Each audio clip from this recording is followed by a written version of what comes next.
Quais que são os seis sentimentos bases da alma humana, hein? Pô, isso é interessante, porque a gente fala de saúde, né, pessoal, e o que é foda?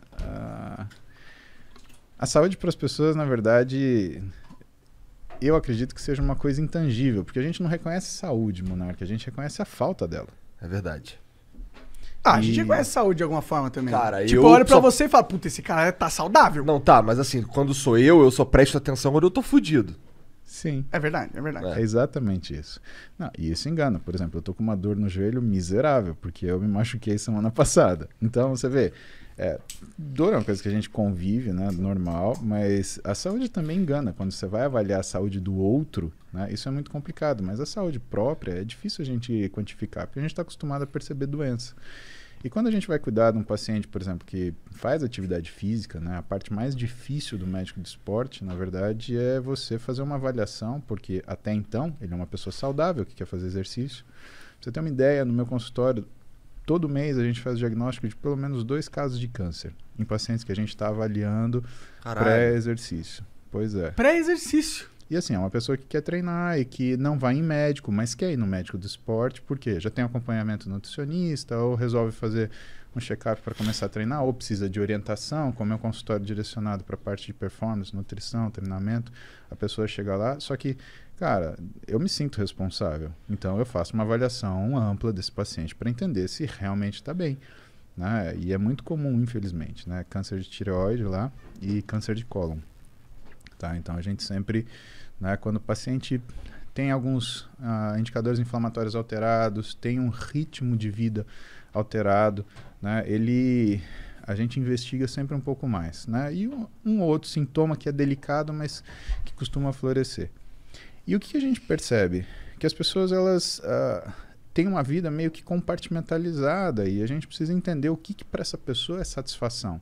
E satisfação e alegria é só um dos 6 sentimentos básicos que a gente vive. Quem são os outros? Medo, raiva, tristeza, repulsa e surpresa.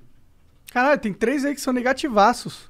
Não, 4? Teoricamente, os 5 são negativos, mas eu vou aproveitar que você falou que são negativos. Mas se você não tivesse esses 5, Monark, você nunca conseguiria atingir a alegria que está do outro lado. Sabe por quê? Porque o medo, ele te protege daquilo que pode te agredir. A tristeza faz você pensar naquilo que pode te agredir. A repulsa faz você se afastar daquilo que pode te agredir. Surpresa? A surpresa, ela faz você se preparar para as coisas que pode te agredir. E a raiva faz você se defender daquilo que pode te agredir.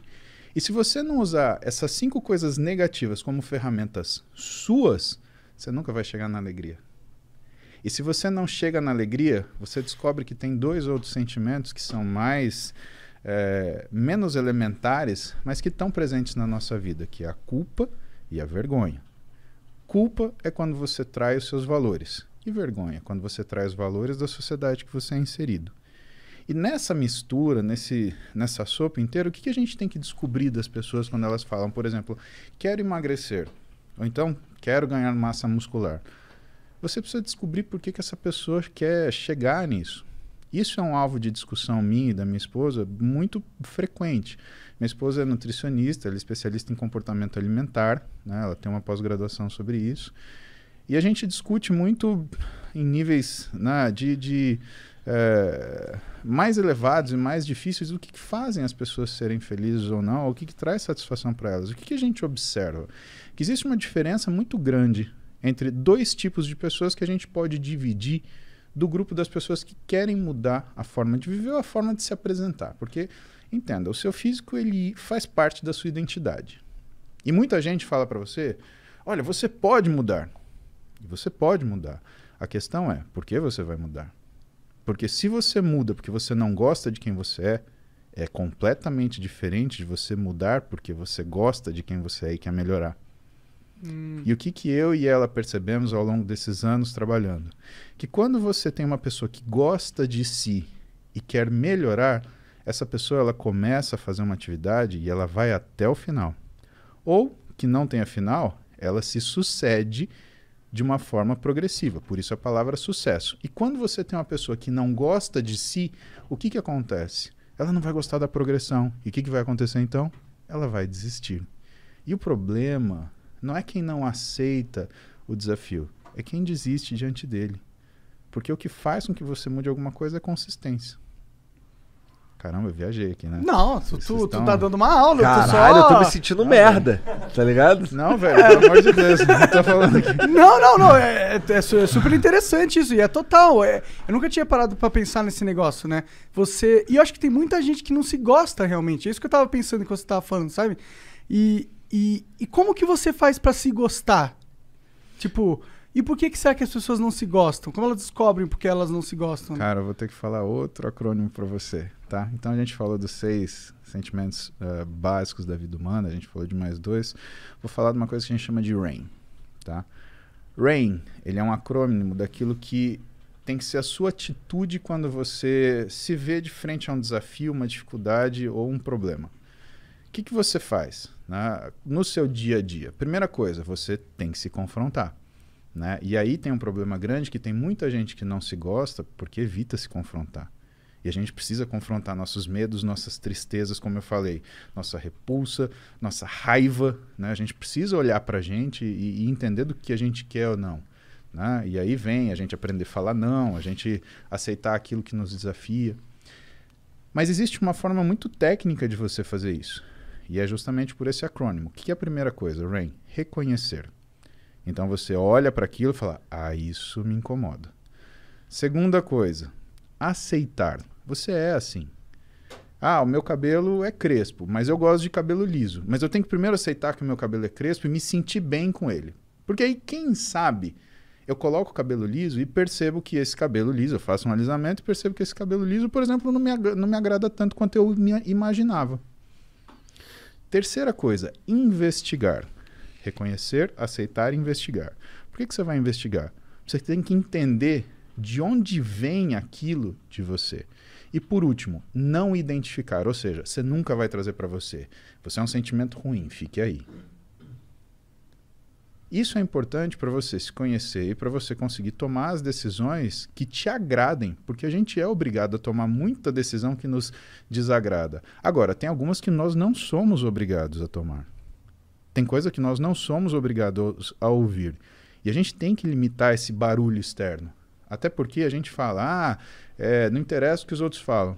Interessa, sim. Aquilo te machuca. Com o tempo, tudo bem. Você vai se calejando. Agora, o quanto de ferida você carrega na sua vida porque você deixou que essas coisas te machucassem. Hoje, com 42 anos, eu sou um monolito. Para o cara me derrubar, tem que ir fundo. Ele tem que mexer com algumas coisas que estão muito dentro de mim. Agora, quando eu tinha 15, quando eu tinha 12, o próprio lance de fazer musculação. Cara, por que alguém começa a fazer musculação e quer ficar grande? Né? Você quer se defender de alguma coisa, de alguma forma. Tudo bem, você pode ter assistido o filme do Schwarzenegger, né? Viu ele empurrar a roda do destino e falou, eu quero ficar do tamanho desse maluco aí. Pode ser, mas você aceitar que você quer ficar desse tamanho é quase um Sun Tzu. É fazer guerra sem confronto. É você vencer sem lutar, ou lutar sem lutar. Né? Você chega, se apresenta daquela forma e fala, por que esse cara não vai mexer?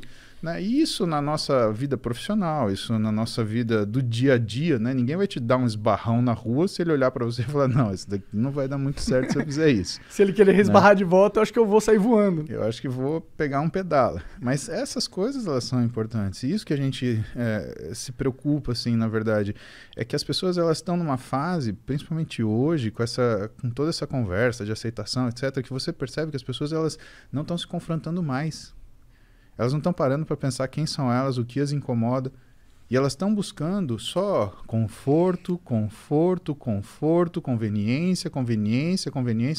Cara, a vida não é feita disso.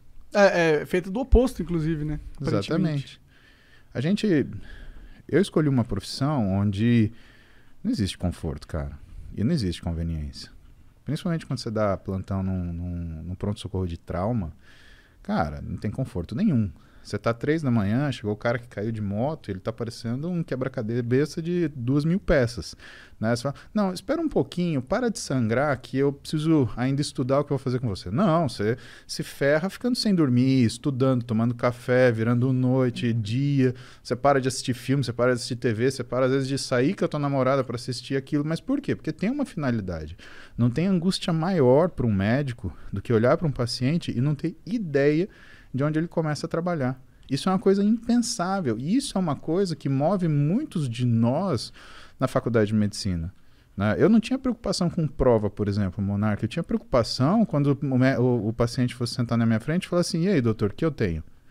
Cara, aquilo me dava um desespero que eu falava assim, eu tenho que saber das coisas. Isso a gente estava no primeiro ano passando numa matéria que chamava Introdução ao Hospital.